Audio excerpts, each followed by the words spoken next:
Ya está en el aire Juan Manuel Cao. A fondo. Muy buenas noches. Hoy iniciamos una serie de 5 programas especiales sobre la actividad de espionaje cubano en territorio norteamericano. En términos generales, se trata de algo muy difícil en el periodismo, que es darle seguimiento a un mismo tema, incluso a una misma noticia, durante 32 años. Eso hemos hecho.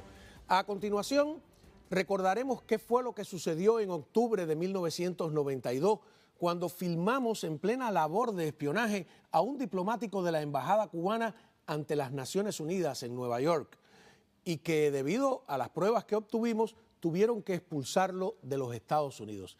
3 décadas después, tenemos la oportunidad única de escuchar el testimonio de quien en esos momentos era nada menos que el embajador de Cuba en esa misión, y saber, a través de ese testimonio excepcional, cómo se vivió desde dentro, o digamos desde el otro lado, aquel escándalo, porque fue un escándalo que salió en todos los periódicos, el New York Times, lo reportó 60 Minutes y un largo etcétera.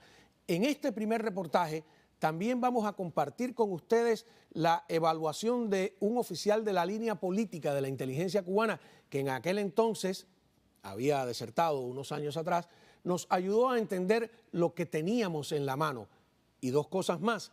Van a ver cómo demostramos que Cuba se ha autoagredido militarmente y cómo usan de manera muy peligrosa la fachada diplomática. A continuación, la isla de los espías.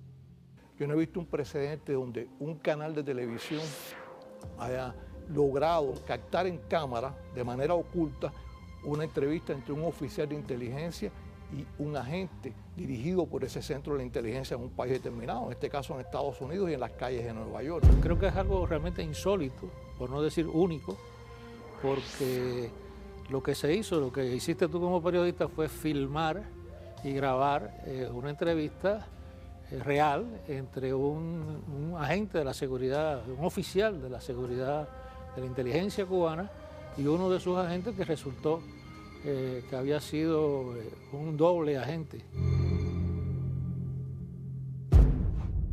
El caso de Víctor Manuel Rocha ha hecho que el tema del espionaje castrista regrese a las primeras planas. Hay una cosa importante acá. Pero mucho antes que el caso del embajador Rocha, antes incluso que el de Ana Belén Montes o el de la Red Avispa, por mencionar solo algunos de los más notorios, hubo un caso que advirtió sobre la actividad clandestina de la inteligencia cubana en territorio norteamericano, utilizando precisamente la fachada diplomática. De los que tienen sangre realmente de traidores, porque para venderse, pasarse al enemigo, hay que tener sangre de traidores, eso no lo justifica nada. El 16 de octubre de 1992, en el barrio de Jamaica, Queens, en Nueva York, un equipo de periodistas de Miami, de los que yo formaba parte, logramos filmar algo único: el encuentro entre un oficial de la inteligencia castrista y uno de sus agentes de campo. 1, 2, 3 probando, dime si me escucha, 1, 2, 3, 1, 2, 3, 1, 2, 3. No solo obtuvimos imágenes, sino que grabamos secretamente toda la conversación. Ahí te di, en los calamaritos, un plan nuevo completo. Sí. Elimina que tú tienes. Sí. Se mantenga en plan de radio y esas cosas, pero lo que es las comunicaciones personales y telefónicas. Para mayor gravedad, el oficial de inteligencia resultó ser un diplomático del gobierno cubano, Carlos Manuel Collazo Usayán, tercer secretario de la Embajada cubana ante las Naciones Unidas. El embajador de Cuba en aquellos momentos era Alcibíades Hidalgo, hoy exiliado. 32 años después nos cuenta cómo se vivió el escándalo por dentro.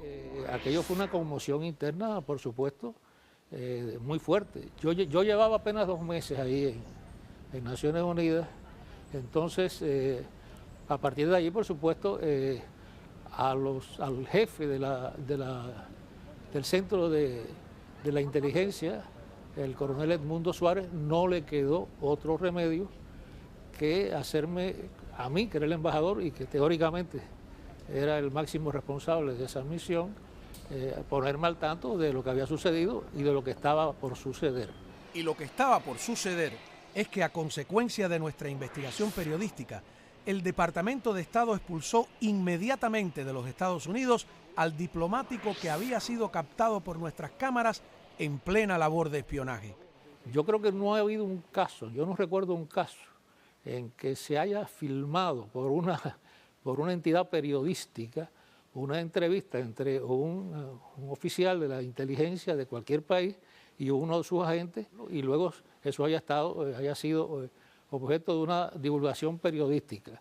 Posiblemente si lo hubieran consultado a cualquier agencia de contrainteligencia hubieran dicho que eso era una locura, pero lo hicieron muy bien además. Pero más allá de lo que mostraron las imágenes, estaba la evidencia de la conversación, grabada con micrófono oculto, y las indiscreciones en las que incurrió el oficial de la inteligencia castrista. Díganme, mamá, los modelos de las lanchas que tienen en su molde ustedes. Bueno, nosotros tenemos la famosa lancha que compramos nosotros. Es que nosotros vale me dio dinero para comprar la vida. Esa la tengo yo en mi poder, esa es mía, tú sabes, esa nada más. Esa la tengo yo. Sí, esa tiene un motor.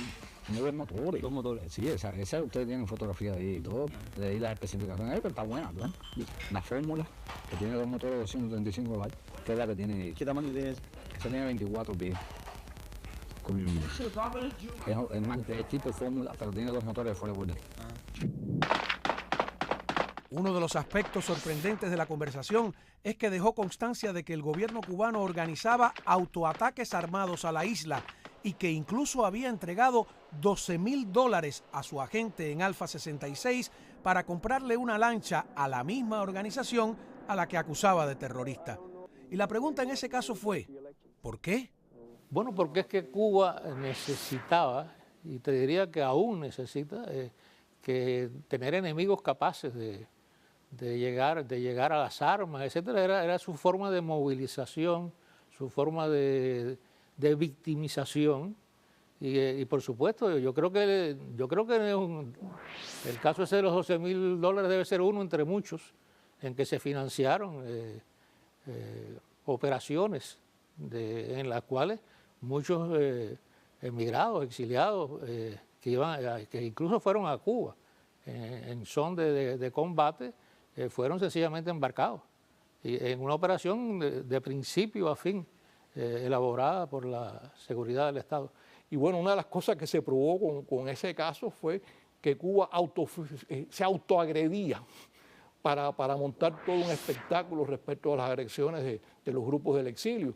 Y bueno, esto tuvo, desde mi punto de vista, un impacto muy grande y lógicamente desnudaba ante la opinión pública algo que, si bien el Departamento de Estado y las autoridades norteamericanas sabían perfectamente lo que ocurría, nunca se había desnudado de esa manera. El balance, por supuesto, fue muy negativo para Cuba. El embajador Alcibíades Hidalgo cree que aquel agente de inteligencia con fachada diplomática cometió muchos errores, pero que, además de las indiscreciones, uno de los peores fue el lenguaje utilizado, presumiendo de estar armado en pleno Nueva York y dispuesto a matar bajo el amparo de la inmunidad diplomática.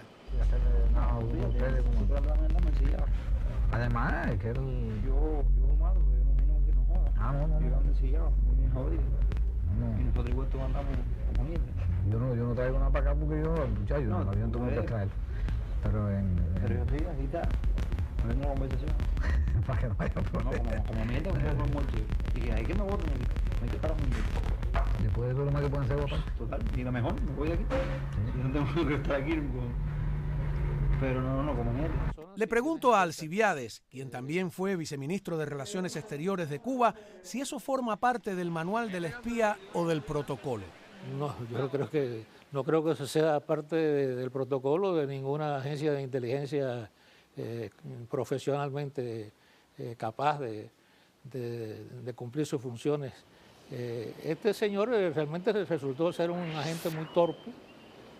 Fue enviado a Cuba rápidamente, porque le dieron 48 horas para que abandonara la misión, el país, ¿no?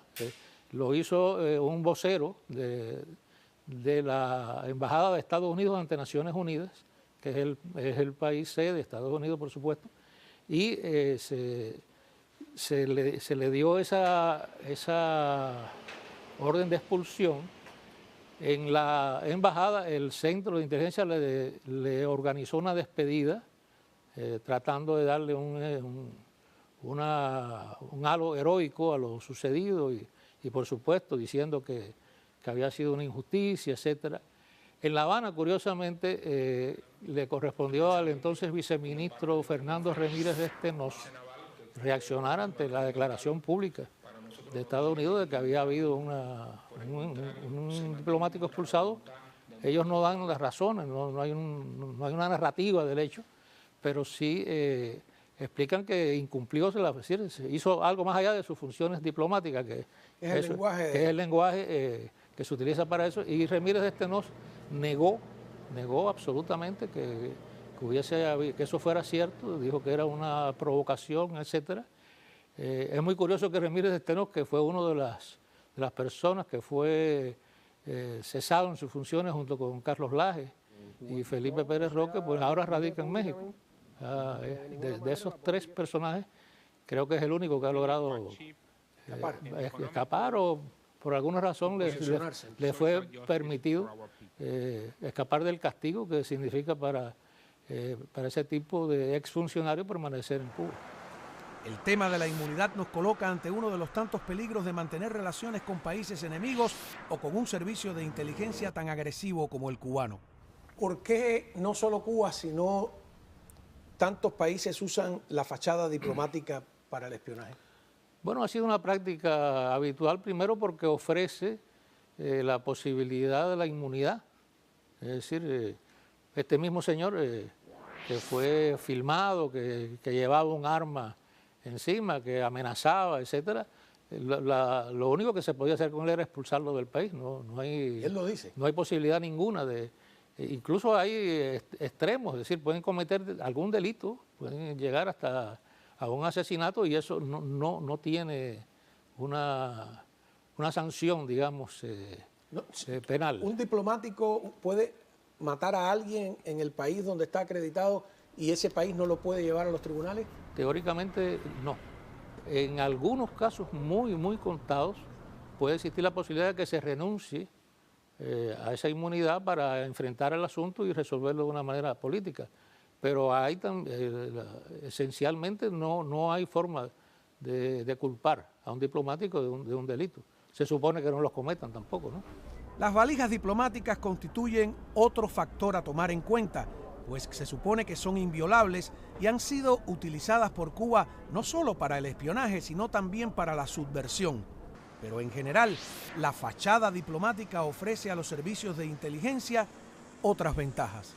Típicamente la mejor manera de relacionarte socialmente no solo con el gobierno de un país, sino con la prensa, con los diferentes sectores políticos, es cuando tú tienes una fachada diplomática o comercial o periodística de un país. Por ejemplo, tú tienes la Embajada de Cuba en Brasil o la Embajada de Cuba en Naciones Unidas.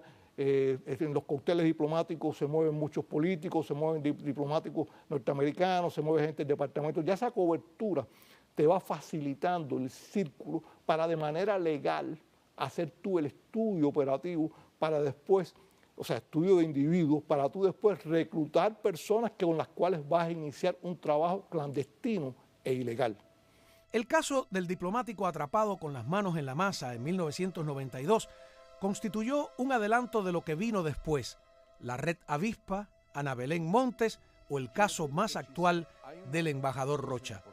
Pasada 3 décadas, el entonces jefe de la misión diplomática de Cuba ante la ONU reflexiona. La acción misma de la inteligencia, la actividad de la inteligencia es una prioridad del gobierno cubano y eso está por encima de cualquier otra circunstancia. Si el gobierno cubano tiene que escoger entre comprar leche para los niños menores de 7 años o dedicar una cantidad semejante a una cuestión de inteligencia que le sea muy importante, seguramente se decidirán por financiar la actividad de inteligencia. Ha sido así históricamente y es la esencia del régimen. Muy bien, como vieron, han quedado demostradas varias cosas. Lo primero, ¿no?, es que en 32 años la agresividad de los servicios de inteligencia cubanos no ha mermado. Segundo, que el uso de la fachada diplomática para el espionaje es antigua, que el embajador Rocha no es una casualidad.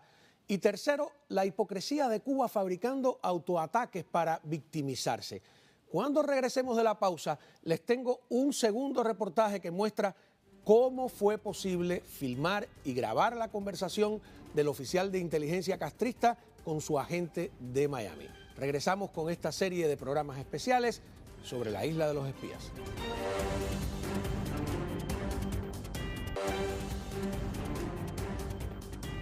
Muy bien, continuamos con el primero de 5 programas titulados La isla de los espías.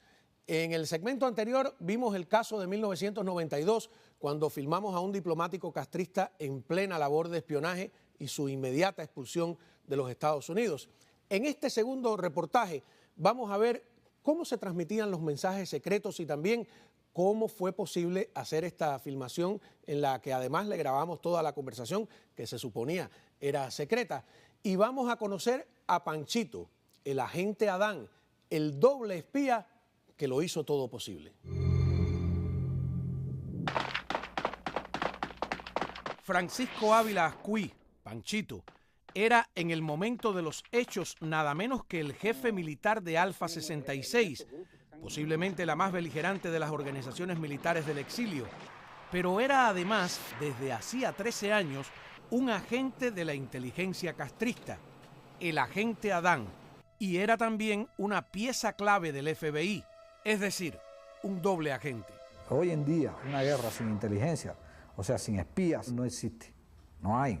Ahí, por supuesto, hay más doble agentes del FBI, pero también no voy a dar nombre porque yo no puedo dar nombre dentro de Estados Unidos. Durante años, algunos desertores prometieron entregar una lista de espías, pero nunca sucedió. Panchito entregó más que eso, nos entregó a su jefe, y con él la prueba de que el espionaje castrista contra Estados Unidos se dirigía desde la Embajada de Nueva York, pero nos mostró más, gran parte de las comunicaciones con La Habana. Por primera y única vez, el público pudo ver en directo cómo funcionaba un espía. Hoy, en la era del Internet, los instrumentos tal vez sean otros, pero en esencia, la idea es la misma. Fue sorprendente ver cómo enviaban mensajes cifrados a través de Radio Habana, Cuba, dictando al aire números de 5 cifras. Es clásico, o sea, hay varias maneras de transmitirlo, ¿no? Eso que tú dijiste, porque yo tuve que aprenderlo en mis academias de inteligencia, eso se pone una consigna, con una consigna y los packs de números de 5 cifras. El dictado de grupos de 5 cifras emitidos por la radio abierta lo copia el agente a mano y luego lo descifra utilizando estas gamas. ¿Qué pasa? Esos mensajes se escuchaba él por Radio Habana, Cuba, sale también una voz metálica femenina como esta que tú escuchaste, que escuchaba él, en la cual empezaba a una hora determinada. A cada gente en cada lugar se le dice todos los martes, al otro todos los miércoles, a las 3 de la mañana, tú te tienes que sentar a las 2 y cada, o sea, como hay muchos agentes, en muchos horarios. En este caso hay instrucciones para averiar y sabotear una flotilla pacífica del exilio. Algunos de los cifrados vienen en papel preparado para desaparecerlos rápidamente, sin dejar huellas. Le llaman papel disolvo. El papel disolvo lo que permite es que en caso de que te vayan a detener, llegue un servicio de contrainteligencia o algo, tú lo coges, te lo metes en la boca e inmediatamente se disuelve, no tienes ni que tragártelo, o sea, se disuelve inmediatamente. Es un papel con sustancia química que inmediatamente es disoluble. Entre la evidencia de la actividad clandestina de Cuba en territorio estadounidense, había una serie de transparencias solo legibles a trasluz, con instrucciones para robar un automóvil e incluso ponerle una bomba. En esta se lee: utilizando cualquier cable positivo de las luces o uno directo de las bujías, se conecta con otro negativo y se pone dentro del tanque de gasolina sin que llegue a tocar la gasolina. Lo que prende y explota es el vapor. Esté seguro de que los cables no tienen corriente. Ellos hacen contacto cuando prende el carro o encienden las luces. Y los logos de Alfa, tal vez para desviar la evidencia. Aunque Francisco funcionaba con su verdadera identidad, Cuba le había proporcionado un plan de escape y una inscripción de nacimiento a nombre de Roberto Ernesto Delgado Ríos, puertorriqueño. igual una licencia de conducir emitida en Puerto Rico y una tarjeta del Seguro Social a nombre de la misma persona.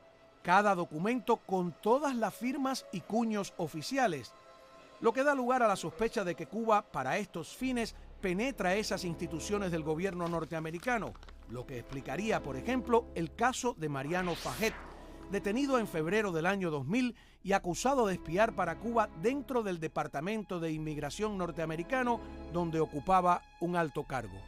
Entre los papeles del agente Adán, un plan de comunicación de reserva con direcciones a escribir en Cuba y el contacto telefónico regular. Un convenio de comunicación incluyendo contacto personal permanente en Nueva York, en la estación número 7 del metro de Roosevelt y la 11 Street, Queens, dirección Manhattan. Yo me imagino que dedican muchísimo tiempo, muchísimas horas, además de muchísimos estudios, porque para saber qué tienen que hacer, tienen que dominar el mapa de las calles de Nueva York, dónde entrar, saber cuáles son los restaurantes que les ofrecen las mejores posibilidades para eso. Es decir, hay todo un estudio que realizan otros agentes de inteligencia de la situación de cómo moverse en una ciudad. Y en el caso de Nueva York es un juego constante de gato y el ratón. También se indican contactos en México, en la Diagonal San Antonio número 1412, esquina Yacatas, Colonia Navarrete, DF. Y en la tierra, es decir, en Cuba, para este último orientan. Navegar a Faro Bahía de Cádiz en la isla más al norte por la zona de Las Villas, en línea con Cayosal desde Miami. Hay un puesto de guardafronteras con radar. Dirás que te comuniquen a Artemio urgente, que el Pinero quiere verlo y le dices al jefe de guardafronteras que esconda la lancha y a ti. No hables con nadie hasta que no te den la señal verbal que usamos para los contactos personales. Los contactos serán el primer sábado de la primera semana de los meses pares. No hay modo de usar estos métodos y documentos sin entrenamiento previo. Por eso, en arrestos como el de los profesores Álvarez en la Universidad Internacional de la Florida, FIU, por ejemplo, el FBI ha aclarado que se trata de agentes entrenados, lo que significa que son espías conscientes, no personas confundidas, actuando además de manera clandestina y subordinada para un servicio de inteligencia enemigo. ¿Y Mascanos? ¿Está haciendo algo? Desde el caso del diplomático Collazo Usayán hasta el del embajador Manuel Rocha, han transcurrido 32 años. Hoy por hoy, ¿sigue tan activa la actividad enemiga en los Estados Unidos? Sin duda debe seguir muy activa, sin duda, porque están en una crisis y eso los lleva a extremar las medidas de inteligencia, a movilizar con mayor fervor todas sus posibilidades de actuar contra lo que ellos consideran el enemigo, que es Estados Unidos. La actividad de la inteligencia cubana aquí es obvia, se pone de manifiesto en el caso de Rocha, por ejemplo, como algo descubierto ahora, pero que indica las posibilidades tan amplias que ha habido durante muchos años. Y también la situación actual en que una enorme avalancha de cubanos pues están presentes aquí y contra ellos y etcétera se mueven muchas líneas de influencia para crear también problemas acá dentro del propio exilio y contradicciones entre los cubanos que sencillamente son aprovechadas por el régimen en toda oportunidad. Otras veces Cuba echó a pelear grupos del exilio aquí para que se dispararan entre ellos también.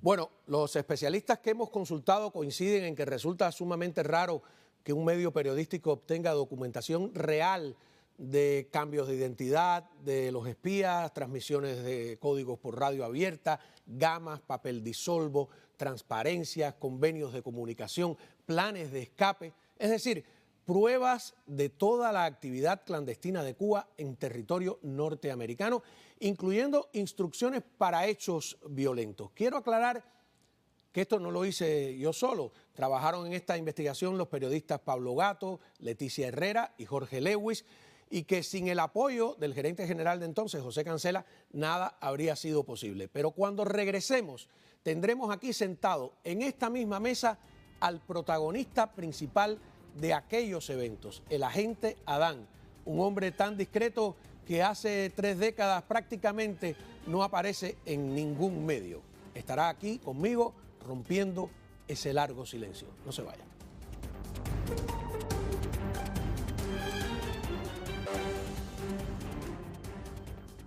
Bueno, muy bien. Con nosotros se encuentra Francisco Ávila Ascuí, expreso político capturado durante una infiltración a la isla, ex jefe militar de Alfa 66, el agente Adán para los servicios de inteligencia castrista y Panchito para sus amigos y para el FBI.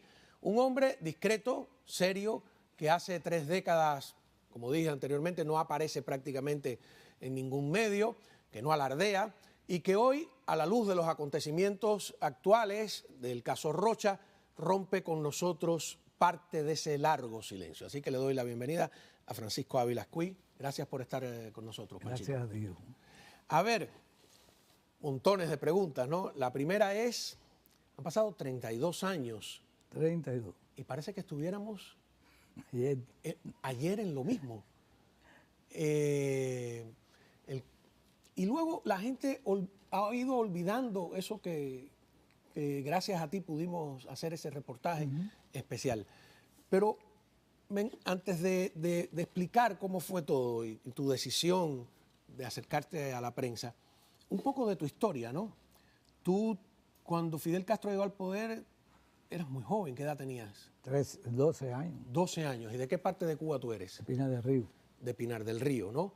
Y decidiste oponerte, alzarte contra el régimen, ¿por qué? Bueno, porque no me gustó aquello, como muchos cubanos, ¿no? Primero vine a los Estados Unidos cuando tenía 15 años. Robamos un barco, un grupo de muchachos jóvenes, y llegamos aquí, pero como yo era menor de 18 años, pues estuve en los Peter Pan. Pero después salí de ahí. A los pocos meses salí antes de que soltaran la gente de Playa Girón. De hecho, conocí a Kennedy ¿En el Orange Bowl? En el Orange Bowl, sí. Lo vi cerquita ahí. Y de ahí pues ingresé en varias organizaciones, como era el Jure, Alfa 66 y el Segundo Frente Nacional del Escambray. Ahí recibí los primeros entrenamientos y estuve involucrado en varias infiltraciones, intentos de infiltraciones, hasta que en el año 1964, octubre del 64, fui a una misión a Cuba, cuya misión yo no conocía cuál era, porque no me lo dijeron, y estuve en Cuba exactamente 7 meses infiltrado. Estando en Cuba me enteré que me habían mandado porque iban a hacerle un atentado a Fidel en la Plaza de la Revolución en 2 de enero del 64 o 65 sería. 65, Ajá. sí. Pero habían mandado los armamentos y eso por otro lugar y no me habían informado a mí porque si caía, pues no pudiera revelar. Hasta que a finales de, ya mediados de diciembre, por ahí fue que me informaron lo que iba a pasar. ¿Y lograste regresar a Miami? Sí. ¿Regresaste a Miami? 7 meses. 7 meses en Cuba, clandestino. Clandestino, y se hicieron muchas cosas en ese tiempo, porque lo que es un poco larga la historia, por eso quiero tratarla de porque si no, no saldríamos. ¿Regresas a Cuba en otra misión y te arrestan? No. ¿No? En aquella oportunidad yo me contaron lo que iba a pasar, pero me dijeron que el plan había fracasado porque yo era el que iba a tirar, porque había recibido entrenamiento como sniper, ¿no? Aquí en los Estados Unidos, a pesar de que tenía 17 años. Y el propio personaje que había preparado todo aquello me contó que habían pasado cosas, etc. resultó que ese personaje se llamaba Abel Aidar Elías y no era otro que un capitán de la Seguridad del Estado cubana. O sea, que un atentado contra Fidel lo estaba preparando en realidad un supuesto atentado del propio gobierno cubano. El propio gobierno cubano. Es que es lo que hablábamos de querían infiltrar, de que se autoagreden y fabrican. No era por autoagresión, sino porque querían infiltrar a ese señor que había estado aquí también. Él había estado durante 6 meses aquí había sido entrenado. O sea, le estaban creando una leyenda para infiltrarlo aquí.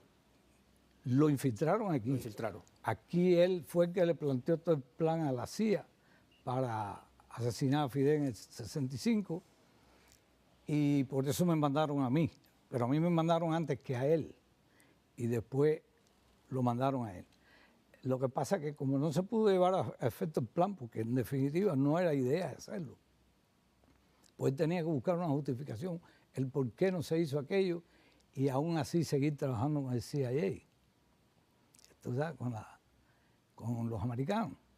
Y ahí pues hubieron una serie de cosas. En definitiva, estuve 7 meses ahí. A los 7 meses, él mismo, o sea, en este caso estamos hablando con él como la seguridad del Estado cubano. Claro. Decidió sacarnos para acá, exfiltrarnos de Cuba. A mí, a otro más que habíamos ido 4, 2 de ellos ya estaban en prisión, pero nos habían dejado a nosotros. A mí porque era el sniper no podía caer preso porque si no se suponía que Abel cayera preso también. Abel era sobrino de un líder del exilio en aquel tiempo que se llamaba Nassim Elías. Era de la gente de Manuel Artime. Supuestamente que toda esa gente estaban ligados con el CIA. Y él es el que nos saca para acá. Entonces, el lapso de tiempo me mandaron inclusive ya fuera de Abel, porque Abel era ocasional, ¿no? Aunque estaba con nosotros, pero nos ayudaba y demás, pero muchas veces no estaba atento a lo que nosotros hacíamos.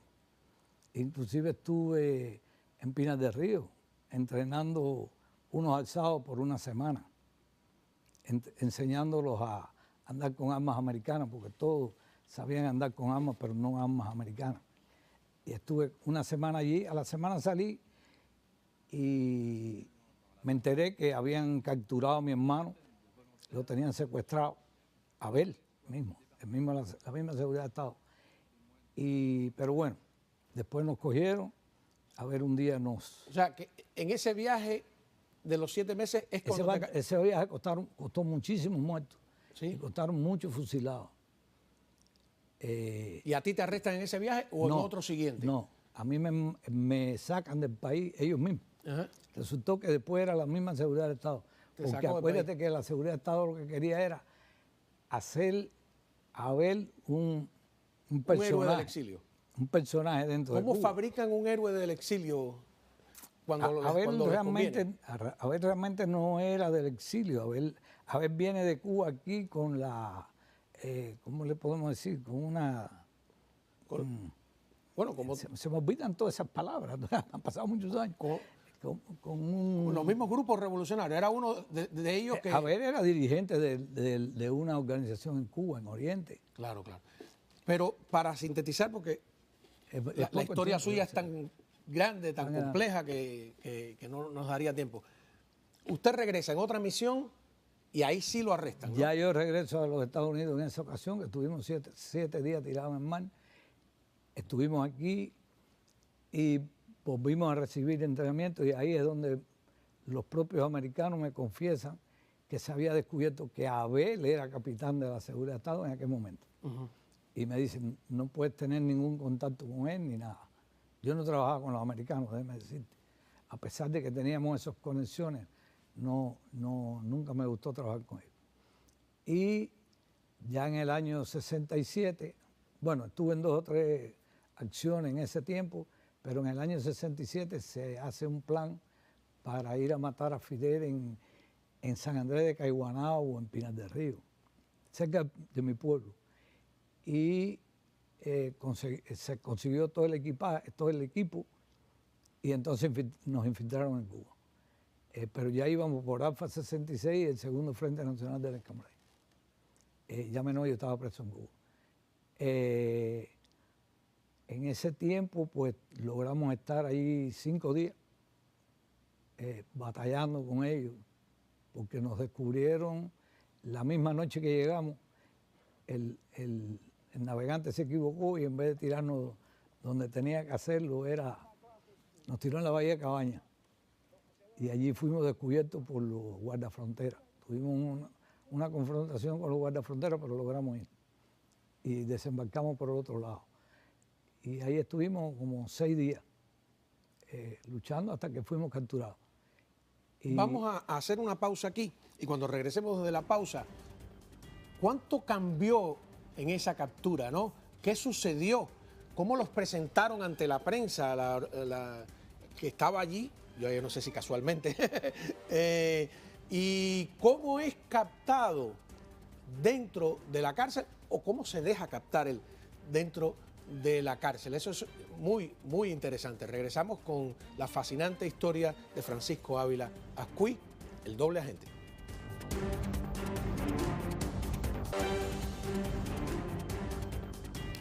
Continuamos hablando con el agente Adán. Digo, con Panchito. Con Panchito. ¿Tenías un nombre en el FBI? Sí, pero nunca lo he dicho, no lo voy a decir. ¿No lo vas a decir? No. Ok. Bien, nos habíamos quedado en que entras a Cuba en tu última misión, te arrestan y los van a fusilar.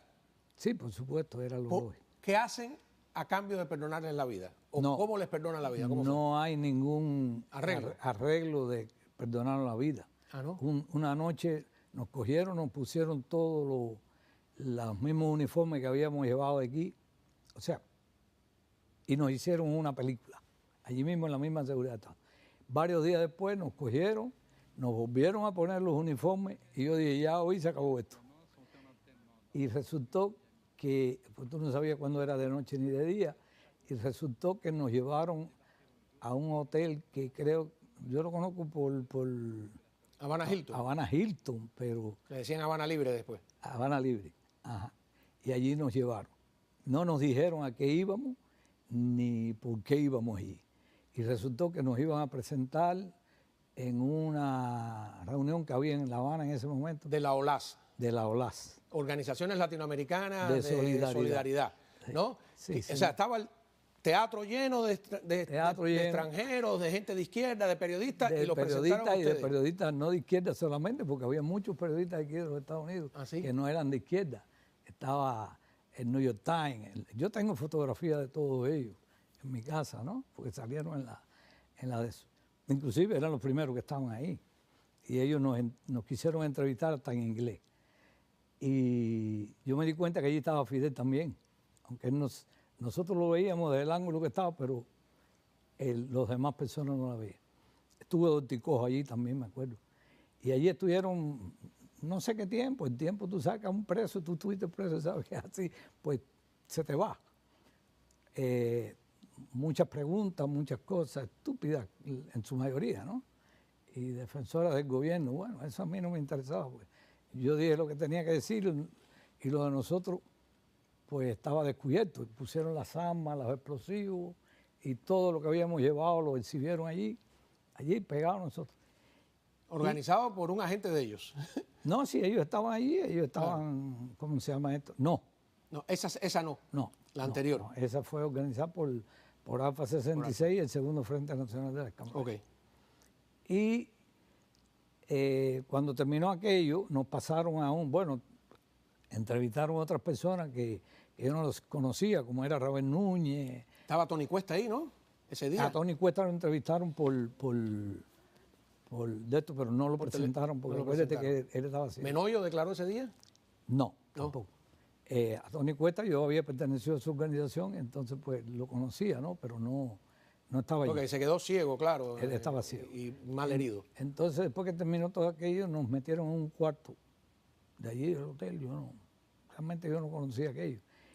Y de pronto vino el jefe de la Seguridad de Estado, que se llamaba... No me acuerdo. Lo sé, todos los días me acuerdo, pero ahora en este momento no me acuerdo. Abad. un teniente de apellido Abad, y nos llamó a 3 de nosotros. ¿Teléfono? Sí. No se preocupe. Nos llamó a 3 de nosotros y estaba Fidel allí, solo, frente a un elevador, me recuerdo, que estaba de las cosas que me recuerdo. Él había estado tratando de entrar al cuarto donde nosotros estábamos, pero abrió la puerta y yo coincidió la vida que me tocó a mí en el pecho, ¿no? Y yo miré y lo vi a él. Yo lo conocía, hace años que lo había visto cuando yo era niño. Y llegó y hizo así mismo. Movió que nosotros seguimos hablando. Yo seguía hablando por lo menos. A mí no me interesaba que era Fidel o quién era. Y no era porque era una cuestión de irrespeto hacia Fidel ni hacia nadie. Es que yo soy así.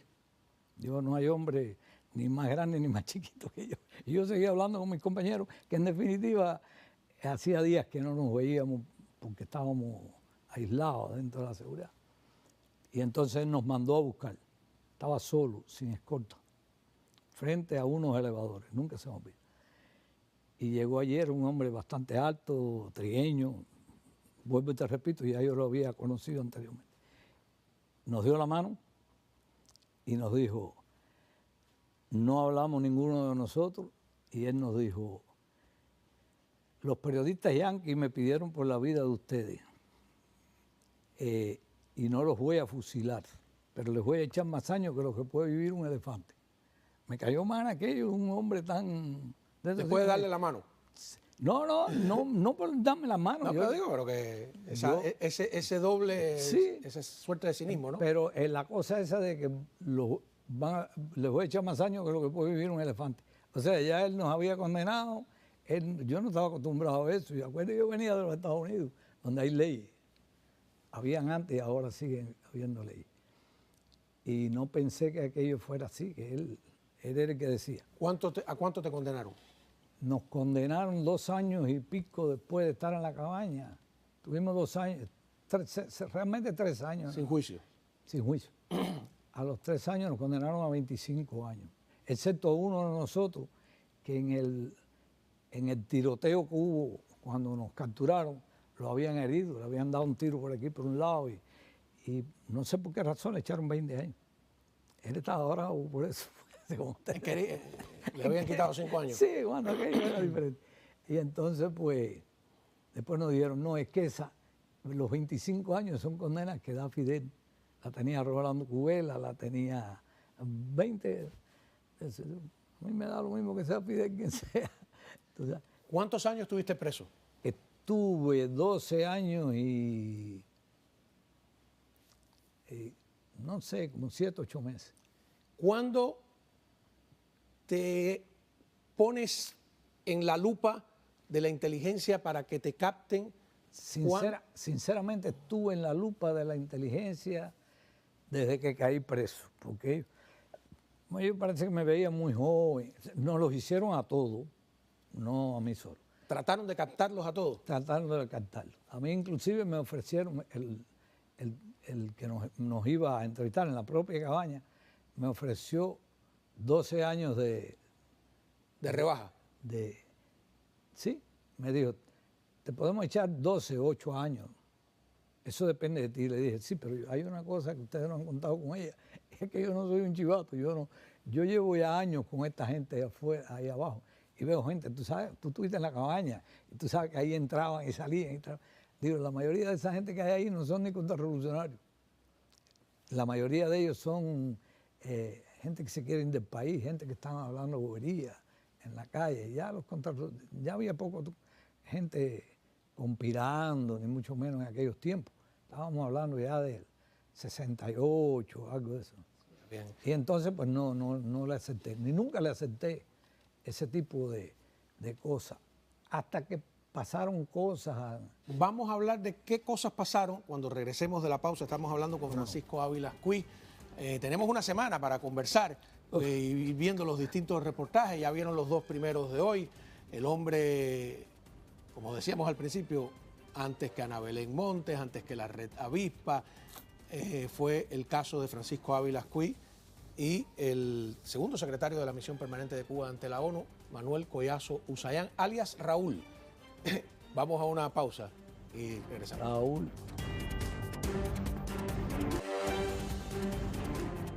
A ver, no alcanza medio estos dos segmentos para la biografía. Estoy seguro que ustedes están curiosos de Francisco Ávila Ascuy. Así que mañana vamos a continuar conversando. Tenemos para mañana, en esta serie especial de la Isla de los Espías, vamos a mostrar evidencia de que Cuba sigue siendo un peligro para los intereses de los Estados Unidos. Y un dato que 32 años después se vuelve escalofriante cuando se lo mostraron a Mascanosa, evidencias de la manera en que Cuba al parecer buscaba envenenarle. Y continuaremos mañana hablando con Francisco Ávila Ascuy.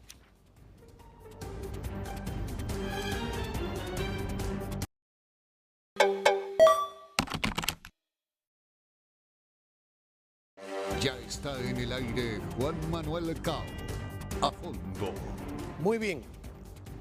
Hoy vamos a continuar con nuestra serie de programas especiales sobre la actividad de los servicios de una nación enemiga en pleno territorio estadounidense. Habíamos mostrado, recuerdan, ¿no?, a un diplomático del gobierno cubano realizando labores de espionaje en pleno Nueva York. Mostramos también todas las técnicas, las de entonces, ¿no?, para recibir o enviar información, para recibir instrucciones y coordinar acciones en suelo estadounidense. Lo que vamos a hacer hoy es continuar nuestra pesquisa, y eso va a ser gracias a contar con el testimonio, yo diría que es un testimonio excepcional, de quien entonces fuera embajador de Cuba ante las Naciones Unidas, al que le tocó lidiar con el escándalo. De modo que en el siguiente reportaje, ¿qué vamos a ver? Bueno, vamos a ver, además de todo lo que hemos dicho ya, cómo es la embajada por dentro, ese misterioso búnker que Cuba mantiene en el corazón de Manhattan y al que acceder es prácticamente imposible. También hemos preguntado, y esto es muy importante, ¿hasta dónde Cuba es o no una amenaza para la seguridad nacional de los Estados Unidos? Que es una discusión, como ustedes saben, que se mantiene viva. Y además, ¿cuán útil le resulta a los gobiernos inescrupulosos, como el gobierno de Cuba, esconderse tras la fachada diplomática? Así que les invito a continuar con esta serie de programas especiales y con el siguiente reportaje.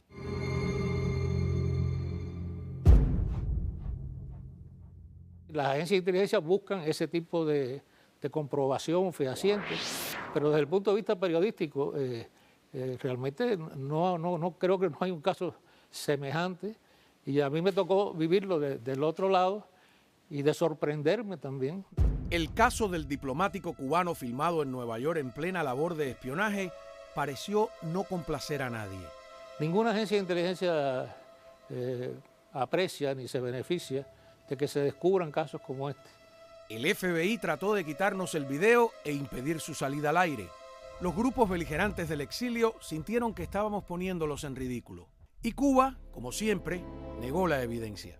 El balance, por supuesto, fue muy negativo para Cuba porque el hecho fue escandaloso y se puso en evidencia los mecanismos que se utilizaban para dirigir a los agentes que tenían a su servicio en Miami y por supuesto en otros lugares.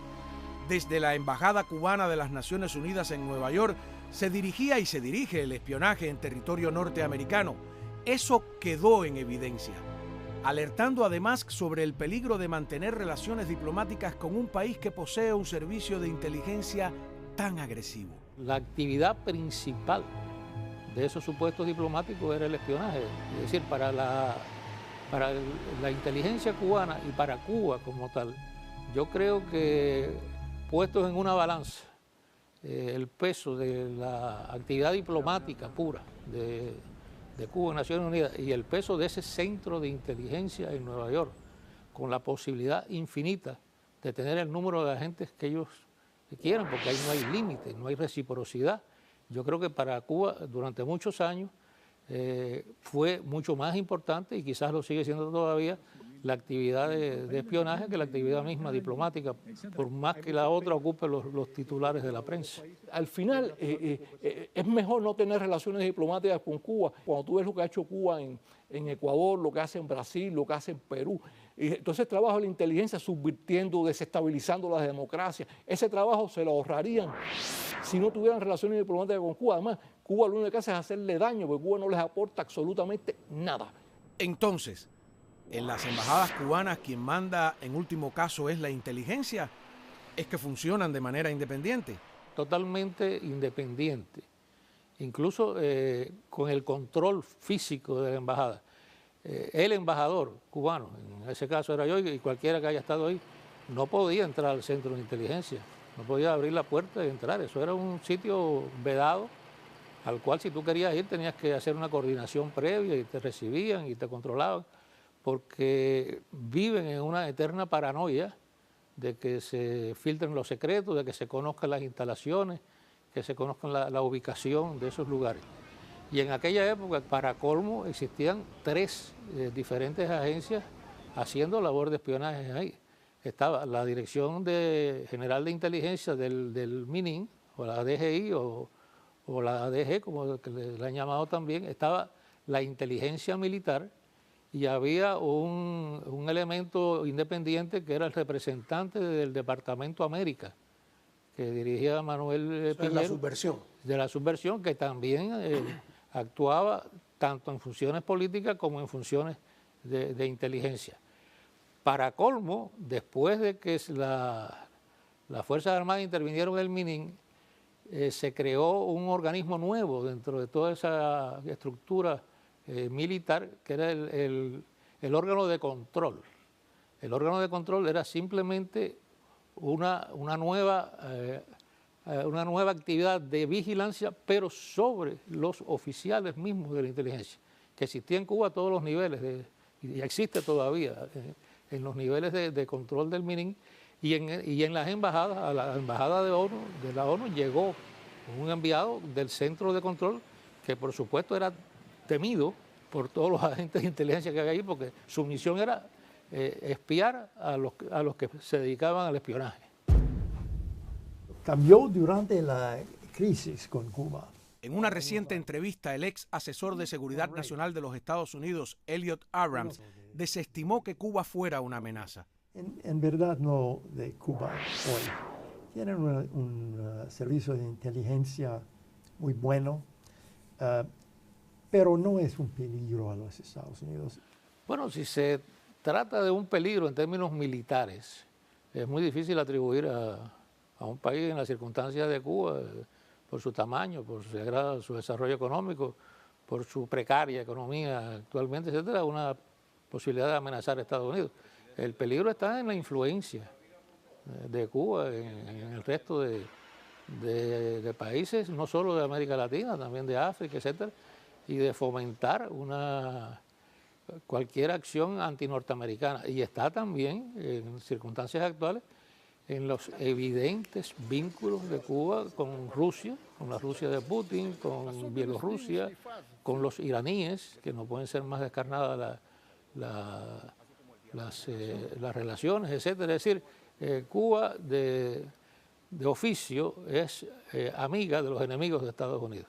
Y eso debe ser una preocupación, por supuesto, para los Estados Unidos, porque Cuba sigue estando ahí a 90 millas de este país.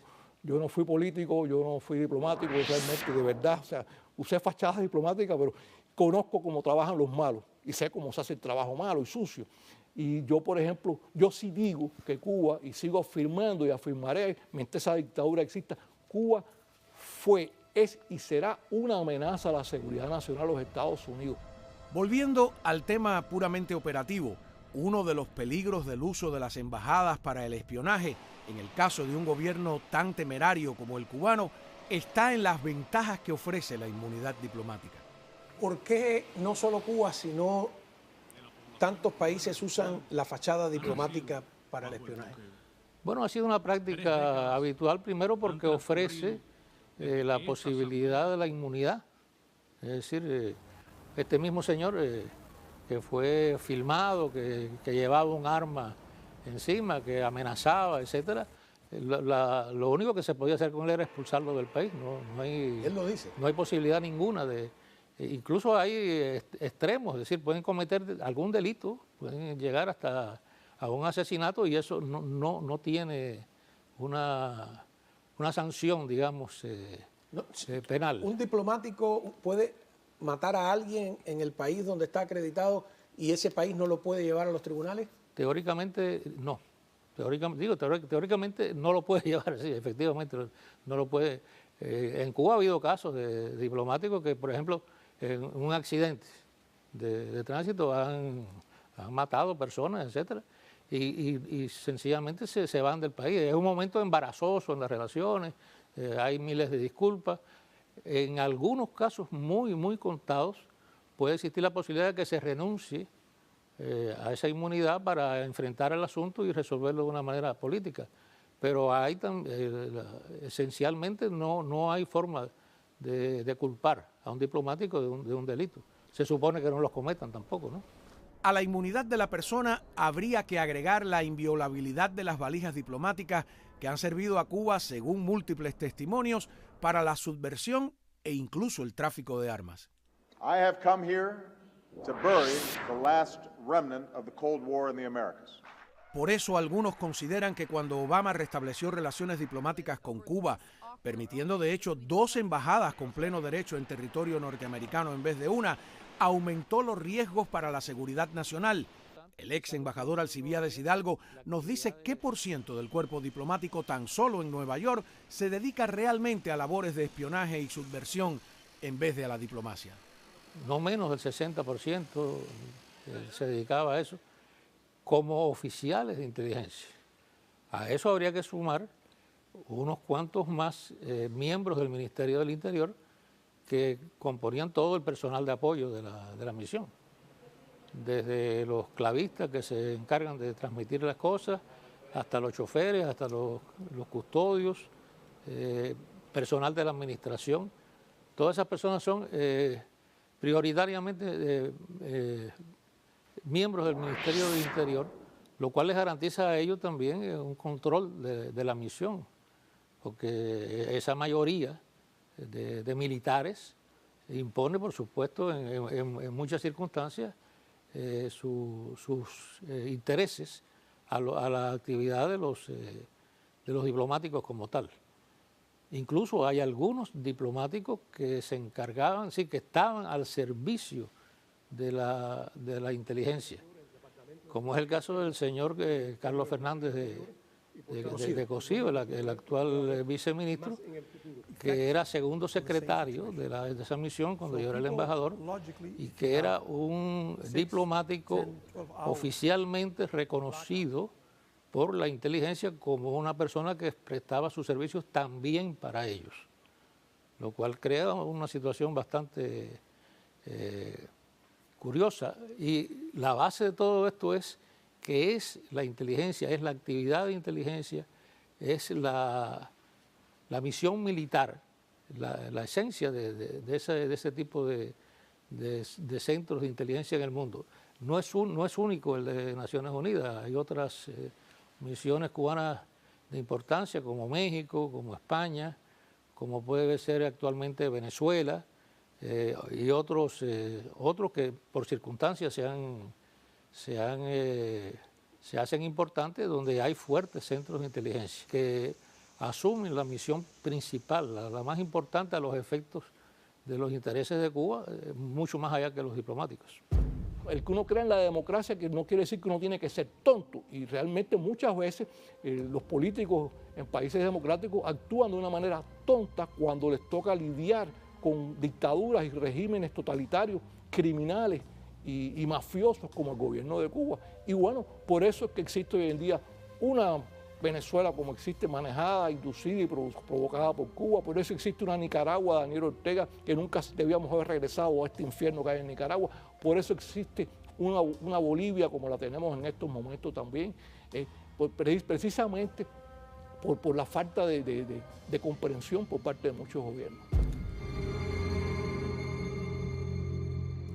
Bueno, ¿qué les pareció, no? Yo creo que se aprende mucho con este tipo de testimonios, no solo los testimonios personales de quienes fueron protagonistas de los hechos, sino también los testimonios gráficos, de documentos, de información precisa, detallada. ¿Qué falta agregar? Bueno, yo creo que faltaría agregar que una de las prioridades y eso también se ha dicho muchas veces, pero hay que recalcarlo en este contexto, una de las prioridades de la espía Ana Belén Montes era precisamente sembrar la idea de que Cuba no es una amenaza, algo que ella podía lograr gracias a estar insertada dentro de la Agencia de Defensa de los Estados Unidos, la DIA, y además como una de las principales analistas. ¿Qué vamos a ver en el próximo reportaje después del corte? Bueno, veremos cuál es el equipo que el régimen castrista tiene dedicado a los asesinatos políticos dentro de todo el aparato del Ministerio del Interior y de la inteligencia. Y también de la contrainteligencia, porque también tanto dentro como fuera de la isla suceden estas cosas. Y cómo encontramos documentación en la que Cuba pedía, y esto fíjense que va a ser muy importante, pedía información sobre Jorge Mas Canosa, el líder, el chairman de la Fundación Nacional Cubano-Americana. Información con objetivos bastante turbios, diría yo. Ustedes podrán llegar a sus propias conclusiones con el reportaje que veremos a la vuelta.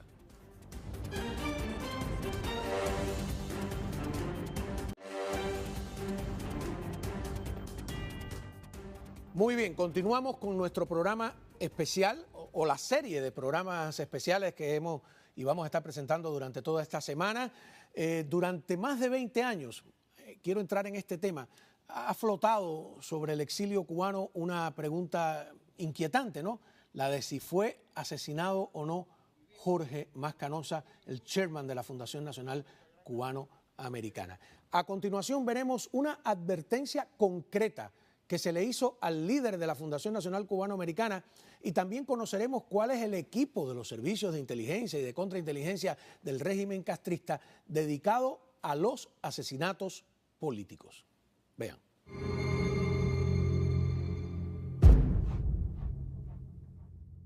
El Ministerio del Interior cubano es una organización criminal.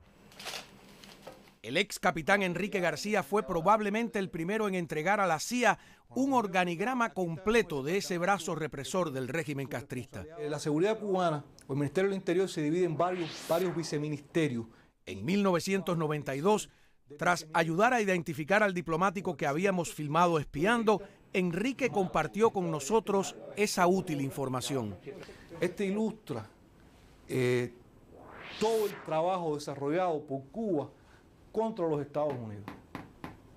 Y nos reveló que dentro del Ministerio del Interior o de la DGI o DG existe un equipo de tropas especiales dedicado a los asesinatos políticos, tanto dentro como fuera de la isla. Esta es la Dirección de Operaciones Especiales, que no solo son las tropas especiales, que es lo que conoce la mayoría de la gente, sino en esta Dirección de Operaciones Especiales hay un aparatico reducido de alrededor formado entre 40 y 50 personas, que es una copia de la DGI. Es un aparatico geográfico que existe dentro de la Dirección de Operaciones Especiales para dirigir operaciones especiales en todo el mundo. Eso quiere decir asesinatos, medidas ilegales, ejecución de acciones especiales que se ejercen por este aparato y la dirección de todos los aparatos o movimientos subversivos que son entrenados y financiados por Cuba. Eso se dirige desde aquí. Cuba ha cometido asesinatos políticos obvios, como pudo ser el de Rolando Masferrer, enemigo personal de Fidel Castro, a quien le colocaron una bomba en su automóvil el 31 de octubre de 1975. O los asesinatos en Miami a tiro limpio de Manuel Ramírez y su esposa Lilian Rosa Morales el 2 de febrero de 1995, quienes desertaron en Moscú y estaban a punto de declarar ante el Congreso sobre la capacidad de Cuba para producir armas biológicas, entre otras revelaciones. Estamos absolutamente convencidos. Podríamos citar también el intento de asesinato en plena calle de Londres al ex mayor de la DGI cubana Florentino Aspillaga, con el mismísimo embajador castrista Oscar Fernández Mel como uno de los que disparó al oficial desertor. ¿Y por qué intentar matar a Aspillaga de una forma tan obvia? Aspillaga fue uno de los mayores fracasos, quizás el mayor fracaso la inteligencia cubana, porque puso en evidencia un larguísimo sistema de dobles espías, es decir, de dobles agentes. Los juegos, etcétera. Y puso en evidencia también que mucho del trabajo de la CIA contra Cuba lo que estaba era siguiendo también el ritmo de los juegos operativos que preparaban en Cuba. Un juego operativo es cuando, por ejemplo, Cuba pone en el campo visual de la CIA o del FBI un agente cuya verdadera misión es dejarse reclutar y así penetrar los servicios norteamericanos. Pero volvamos al tema de los asesinatos políticos. Como en repetidas ocasiones he dicho, la Fundación Nacional Cubanoamericana. En 1992, los documentos revelados por el agente Adán mostraban pruebas de que Cuba planeaba algo contra Jorge Mascanosa, el enérgico chairman de la Fundación Nacional Cubanoamericana. Entre la información que recopilaban sobre Mascanosa, querían saber qué tipo de pasta de dientes usaba y qué número de pie calzaba. ¿Para qué? No, el detalle tiene connotaciones realmente muy sospechosas, ¿no? Sin duda. Sin duda. Ahora, ¿qué pensaban hacer por los pies de Mascanosa? Ese tipo de preguntas sobre Jorge Mas tiene un solo objetivo. O sea, ¿por qué tú quieres saber cuál es la pasta de dientes? A ver si le puedes cambiar un día el tubo de pasta de dientes. ¿Por qué tú quieres saber cuáles son los zapatos? Porque el paso que viene después de eso es buscar la zapatería donde compra para ver los modelos de compra, para cambiarle los zapatos y ponerle cualquier sustancia en los zapatos. O sea, ese tipo de cosas es para matar, o sea, sin lugar a dudas. Bueno, si la pasta de dientes debe ser para añadirle algún elemento químico perjudicial a la salud, ¿no? Y el tipo de zapato, el tamaño del zapato, vaya usted a saber cuál puede ser. Es decir, ya eso es un dato de carácter físico que tiene que ver con quizás algún estudio de algún tipo de agresión. Si tú logras tener, ¿qué pasta de dientes usa Jorge Mascanosa? Tú preparas un tubo de esa pasta de dientes y dentro de esa pasta de dientes misma, preparas varios, ¿no? En Cuba logras poner un determinado veneno, por supuesto, no que te mate enseguida, sino que te provoque algo, en varias veces te provoque algo durante un tiempo. ¿Cuál es el segundo paso? Necesitas tener acceso a dónde pone Jorge su pasta de dientes. Bueno, cuando Jorge está en su casa, ¿quién tiene acceso? Por ejemplo, estamos hablando de Jorge, puede ser otra persona, pero estamos hablando del caso de Mascanosa. ¿Dónde pone su pasta de dientes? ¿Quiénes son las empleadas de la casa? ¿Quiénes son la gente que tiene acceso al baño? ¿Quiénes son? O sea, empiezas a buscar quién tiene acceso al lugar donde pone su pasta de dientes. O cuando Jorge viaja al extranjero, ¿a qué países va? ¿Ok? Entonces, bueno, si ya cuando está viajando al extranjero, está viajando a otra ciudad, te quedas en un hotel, si tienes un empleado que tiene acceso a tu habitación y sabe qué pasta de dientes usa, lo único que tiene que llegar es cambiar el tubo de pasta de dientes y ponerte los tubos de pasta. Y si le falta un poquito, sacarle un poquito de pasta y ponerlo igual. O sea una operación de asesinato, por lo que yo entiendo, ¿no? No fue mi especialidad ni nunca lo hice, pero sé cómo se hace, o sea, ¿no? Y sé cómo trabajan los servicios de regímenes totalitarios y asesinos, como la dictadura cubana. Es como todas las operaciones, son muchas piezas, o sea, no es un solo elemento, tú tienes que construir todo, pero la pasta de dientes es lo primero, tú tienes que tener con qué lo vas a matar. Después tienes que buscar la información y después tienes que tener la persona que te la ponga, pero no es imposible. En aquel lejano 1992, el agente Adán, Francisco Ávila Ascuí, le advirtió del peligro a Mascanosa. Si yo fuera ahora Mascanosa, o fuera Nazario, o fuera alguien de esta gente, yo dijera para dentro de mí, yo me voy a cuidar muy bien. Porque si el enemigo mío quiere saber hasta qué zapato me gusta ponerme a mí, no va a ser porque me quiere regalar un par de zapatos, sino porque me los quiere quitar. ¿Ok? Hablamos directamente con Mascanosa en aquel entonces. Le comunicamos la información que la inteligencia cubana estaba recabando sobre su persona y esta fue su reacción. Todo esto es confirmación de lo que ya sabíamos y lo único que tenemos que hacer es prepararnos con inteligencia y utilizar los pocos o escasos recursos que se puedan tener para evitar que este criminal incluya un nombre más en la inmensa lista de víctimas que ha acumulado por espacio de los últimos 34 años. 5 años después, el 23 de noviembre de 1997, con apenas 58 años de edad, Mascanosa murió de un extraño tipo de cáncer. Y te digo hoy, papá, que estas palabras tuyas... Pero los potenciales crímenes políticos de esa organización criminal que es el Ministerio del Interior cubano también se realizan dentro de Cuba. Mi padre vivía toda su vida a la causa de la libertad y los derechos para su pueblo. La Comisión Interamericana de Derechos Humanos, un órgano oficial de la OEA, ha responsabilizado al Estado cubano por la muerte de Osvaldo Payá Sardiñas. Ellos querían matar a Payá, a Osvaldo Payá, y yo soy un convencido que Osvaldo Payá lo mató Cuba. Las organizaciones criminales son siempre peligrosas, pero cuando un Estado reconocido por las Naciones Unidas utiliza sus instituciones internas y su servicio exterior para acometer todo tipo de delitos, para la subversión e incluso para los asesinatos puntuales, tengan o no trasfondo político, el peligro se multiplica hasta el infinito. Y es un error de las naciones democráticas no combatirlo enérgicamente. Ojalá esta democracia maravillosa se perfeccione en el sentido de comprender mejor, de que enfrentar mejor los enemigos, porque si no esos enemigos nos pueden destruir un día nuestra querida democracia.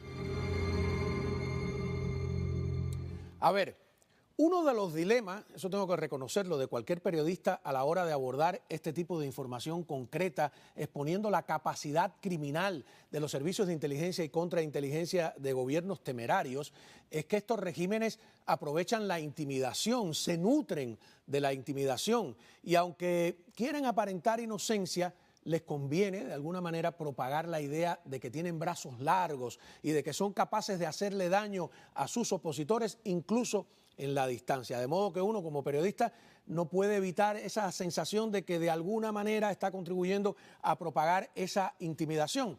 Pero por otro lado, tampoco es aconsejable no hacer la denuncia, porque eso contribuye, por la otra punta, a la impunidad de esas organizaciones criminales, más peligrosas que las mafias comunes y corrientes, porque trabajan bajo el amparo de instituciones oficiales como la policía o como la propia Organización de Naciones Unidas. Es un espectro, yo diría que muy amplio. De todos modos, la misión de un periodista no es mostrar lo que conviene, sino lo que quieren ocultar, acercarse a la realidad, aunque ésta queme. Cuando regresemos, estará con nosotros, vamos a continuar la conversación con el agente Adán Francisco Ávila Cuy.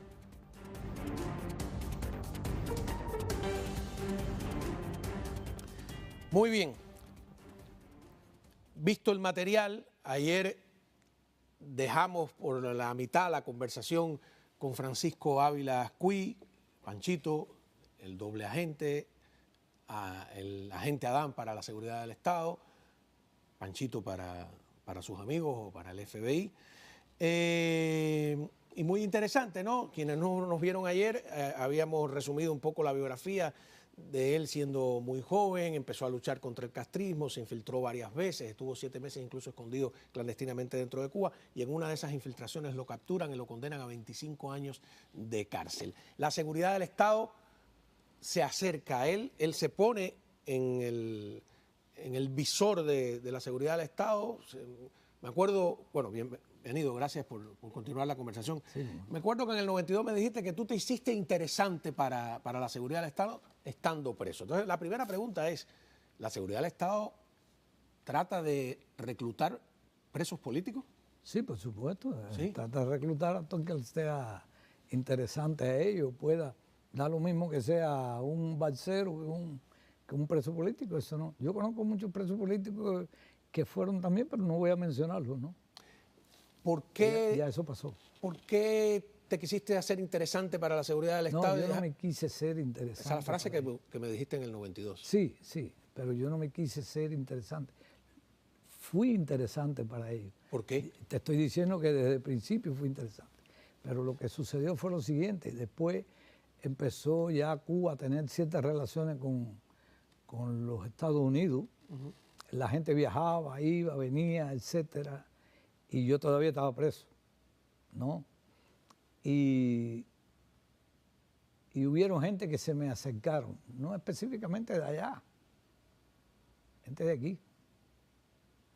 Y me hicieron ver que era más yo no tenía ganas de seguir luchando de aquella forma, ¿no? Y me hicieron ver que quizás si yo me la hacía interesante a ellos, pues puede que haya sido una trampa de la misma seguridad del Estado, pero caí en la trampa, sí, yo creo que caí en la trampa. Y caímos en yo trabajar con ellos, solo que con condiciones. O sea, jamás en la vida yo iba a hablar de nadie que estuviera dentro de Cuba. En primer lugar, porque no conocía. Acuérdate que yo vine para acá a los 15 años, y ya cuando que yo tenía 32, yo no conocía a nadie en Cuba que pudiera conspirar, ni yo hablaba con los presos de que si tú hiciste o no hiciste, y yo no sabía cuáles eran los planes que ellos tenían conmigo. Entonces, yo sí sé que empezamos en esa relación. En esa relación. ¿Cómo te entrenaban estando preso? ¿Te sacaban bajo un pretexto? No, porque recibiste un entrenamiento sí, al máximo nivel de, creo que inteligencia. El último año que yo estuve en la prisión, ellos empezaron a dar pases extrapenales. Eso no era nada. ¿Estuviste 13 años preso? Sí. Pero el último año que yo estuve en la prisión, ya ellos me daban pases extrapenales, como se lo daban a casi todo el mundo. Y ahí te entrenaban. Y ahí me entrenaban. ¿Por qué? Porque me daban más pases de la cuenta. Y me empezaron a entrenar en Soroa, donde, por cierto, allí entrenaban los ¿cómo se llama esto? Casi todos guerrilleros latinoamericanos, del mundo entero. En Soroa. Allí me encontré al famoso que te hablé ahorita, que era el que dirigía aquello ahí, era coronel ya. Elías. Abad. Abad. Me lo encontré una noche allí, que estábamos, el oficial que me estaba entrenando, estábamos yo y él en una de las cabañas aquellas y llegó él. Él no sabía que yo estaba allí, pero me vio. Y me acuerdo que la expresión fue, ¿cómo ha cambiado el tiempo? O cómo cambian las cosas. Algo le dije, bueno, ya usted ve. Entonces, y sí, allí me estuvieron entrenando un poco de tiempo. Yo no sé cuál era el fin, porque habíamos quedado que yo, lo que era dentro de Cuba, no iba a trabajar con ellos. Entonces te enviaron para acá, para Miami. Me enviaron como te enviaron a ti, me enviaron a todo el mundo. Pero tú saliste en el grupo de los 79, del año 79, de los presos políticos. Sí, por supuesto. Viniste con todo el... Con todo, inclusive con mi familia. Con los 2000 y tantos. Inclusive con mi familia. Con tu familia. Ellos, cuando yo fui a salir de allá, me dijeron, vas para los Estados Unidos y allí tú sabes qué vas a hacer. Porque ya no tenemos control sobre ti. Pero tú me contaste que durante un tiempo tú llegaste aquí y dijiste, bueno, libré, y que ya. Ellos te contactaron y te dijeron, te tienes que activar. Perfecto, porque yo entré en Alfa 66 y ocurrió lo siguiente. En una ocasión, Alfa 66 está preparando un grupo, ya habían venido los Marielitos, había pasado Mariel, y Alfa 66 estaba preparando un grupo de Marielitos para infiltrarlo en Cuba. Y el gobierno cubano sabía que esa gente iban a ir para allá. Y sabían los nombres y sabían todo. Y entonces, ahí me contactaron una noche a mi casa y me dijeron, tenemos que hablar contigo. Y ya yo los había visto, perdón, a ellos en Nueva York. A los de la seguridad. Sí, y me habían dado... instrucciones. Solo que el FBI no sabía nada de esto. Porque nosotros teníamos como premisa, eso hay que saber mucho del anterior. Y gente que estuvieron como yo. Como premisa, tampoco tener relaciones con el FBI. Ni con el FBI ni con la CIA. Nosotros no... Pero al final tú fuiste al FBI y le dijiste lo que estaba pasando. Porque era la única solución que tenía. Yo no podía llegar a detener una cosa porque yo no era nadie. ¿Quién yo era? Iba a llegar ahí con un fusil a detener. Tenías que detenerlo porque los iban a matar. Porque los iban a matar. Claro. Y entonces cuando vas al FBI, disculpa que yo trate de sintetizar. Sí, tú conoces la historia. Claro, cuando vas al FBI, tú crees que ellos van a tomar acción y en realidad lo que te dicen es que continúes activo. El FBI es el que te convierte en un doble agente. Sí, lógico, porque ya yo sabía que eso iba a pasar. Ah, sí. Porque no podía llegar tampoco allí y decirle, aquí llegué porque llegué, aquí te doy esto y bye. Y me van a decir, no, eso no es así, porque no funciona así. tú sabes, y no era cosa, yo no era nuevo en eso. Acuérdate que yo había recibido entrenamiento allá, y de hecho había recibido entrenamiento de aquí en los entrenamientos que yo había tenido anteriormente, lo que no eran impartidos por el FBI, eran impartidos por el CIA. Inclusive fui radiotelegrafista del CIA y nunca fungí como radiotelegrafista. Entonces, bueno, yo fui, le conté al FBI lo que estaba pasando, que iban a capturar a esta gente, así, y yo no me podía, tú sabes, yo no podía echarme ese cargo de conciencia de arriba de que matara. De hecho, yo iba, el que iba a dirigir el barco ese era yo, a Cuba. Y entonces, pues se preparó, ellos me prometieron que no iba, nadie de esa gente iba a ir detenido. Eso me lo dijo a mí George Kaczynski, que tú lo conoces, que era jefe de contrainteligencia de aquí de los Estados Unidos. No de contrainteligencia, él era jefe de lo que era el antiterrorista de aquí del buró del FBI. Y me dijo que solo a mí, me dijo, no le va a pasar nada a nadie. Yo le dije, bueno, ellos no llevan explosivos, no llevan nada. Bueno, en definitiva, cuando llegamos al lugar, que fue a la entrada del puente de las 7 millas, allí la lancha se rompió. Claro. Por obra y gracia del Espíritu Santo. Y le salvaste la vida a ese grupo que a lo mejor no lo entendió mucha gente cuando tú revelaste todo lo sucedido. Vamos a una pausa y continuamos hablando con Francisco Ávila Ascuy, el agente Adán. Panchito.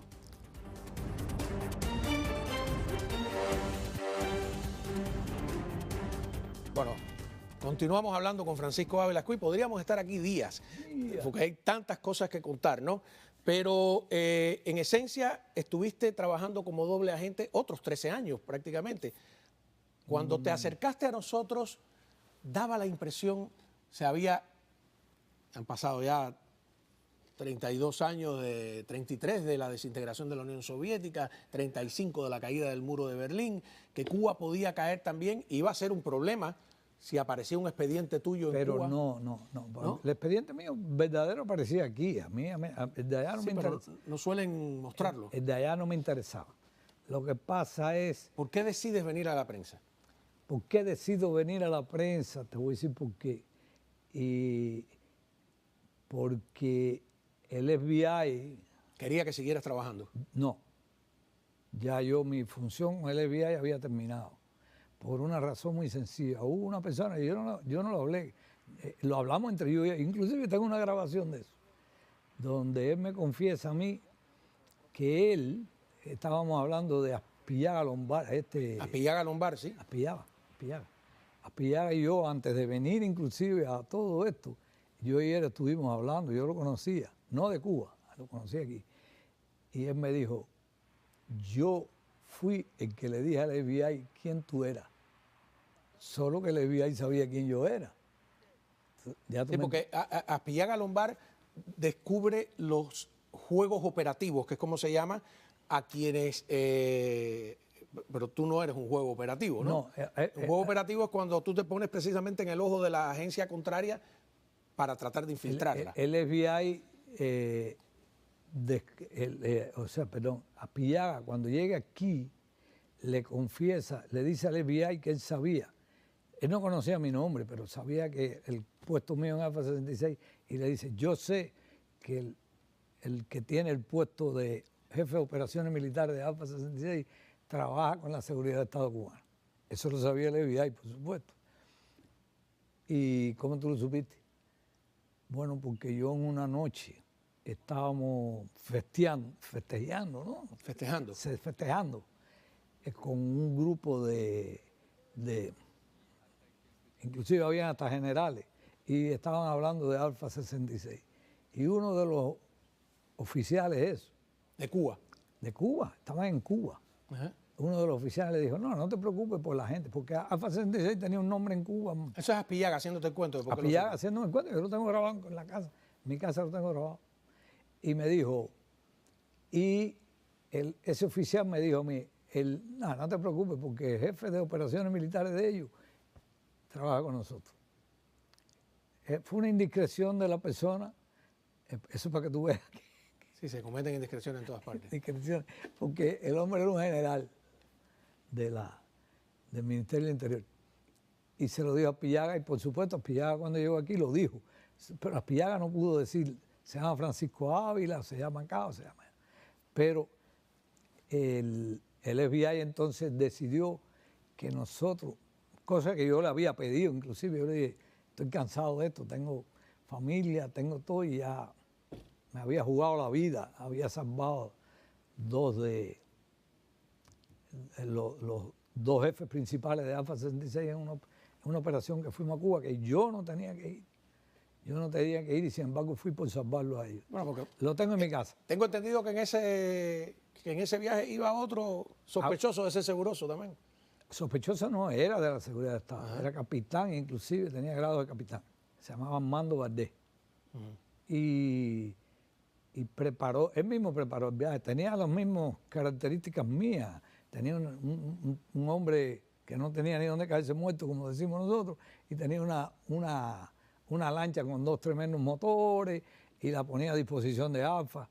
Y hasta que Alfa cayó en la trampa y habían querido secuestrar al jefe militar de Alfa, porque un agente de Alfa, hoy lo voy a decir por primera vez, eso no, un agente de Alfa habían matado a alguien de la seguridad del Estado.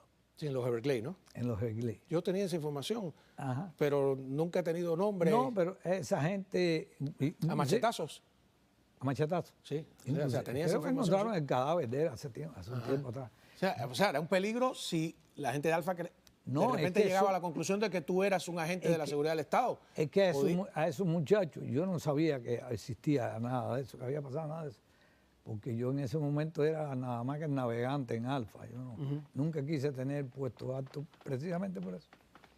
Y supe que habían matado a ese hombre. Entonces, el mismo Seguridad de Estado me manda a preguntar sobre si yo sabía quién había matado. Al hombre le decían el Escoria. Lo único que lo conocí fue por la Escoria. Da la casualidad que era del Pinar del Río, de las minas de Matahambre. Que vino en el 80, ¿no?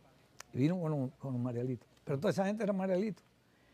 Y lo que habían, algunos de ellos habían sido oficiales de las Fuerzas Especiales del Ministerio del Interior. Y bueno, el problema fue que a esos muchachos fueron capturados en Cuba.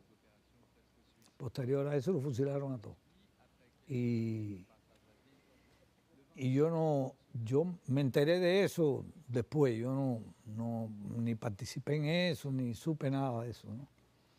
Entonces ellos lo que se dieron fue a la tarea de secuestrar al que era jefe militar de Alfa 66 en ese momento, que era Humberto Pérez. Él lo reconoce. Él estuvo aquí en un programa, ¿te acuerdas? Con Tomás Regalado. Él estuvo aquí. Pero él no sabía ese cuento, porque yo después se lo dije. Y entonces se preparó un viaje para Cuba y tengo las pruebas en mi casa de que el gobierno cubano me empezó a mandar a decir que no fuera a Cuba a nada, que no participara en ninguna acción contra Cuba ni nada. Y era porque ellos, esa acción la estaban preparando con este señor, con Armando Valdés, que había sido capitán de las torpederas en Angola.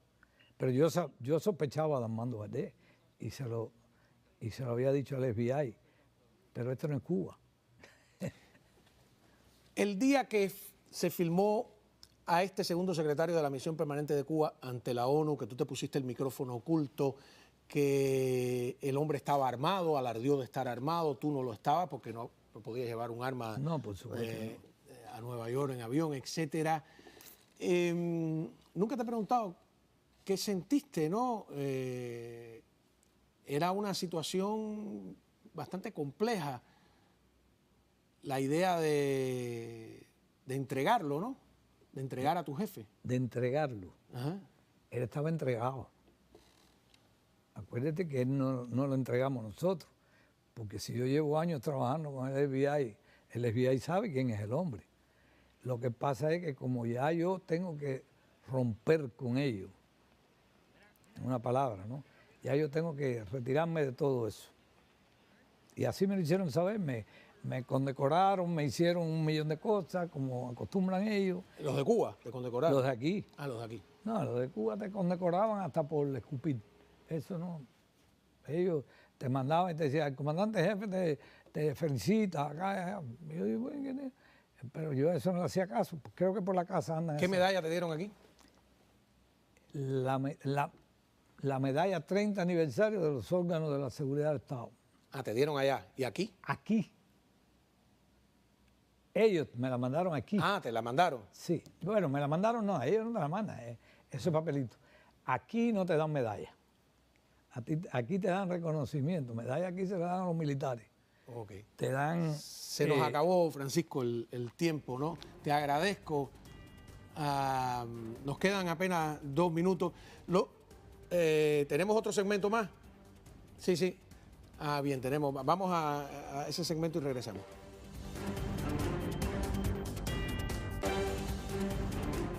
A ver, nos quedan 2 minutos. Francisco tiene una vida compleja, de aventuras también, de cierta manera, sí, llena de anécdotas. En resumen, los reportajes que han visto fue Francisco Ávila Ascuy quien lo hizo posible, quien se puso el micrófono, grabó al diplomático, se acercó a nosotros, a la prensa, no fuimos nosotros los que nos acercamos a él, porque sinceramente no lo conocíamos, y logró que se probaran varias cosas, cómo se dirigía, la inteligencia cubana dirigía a sus agentes desde la embajada, cuando aquello no había embajada en Washington, solo oficina de intereses, desde la embajada de las Naciones Unidas, cómo usaban la fachada diplomática, vimos toda la parafernalia de intercambio de información, y te quiero agradecer, ¿no? 32 años después, una lástima que no tengamos este programa dentro de Cuba, como el régimen, lamentablemente, mi pregunta básica es,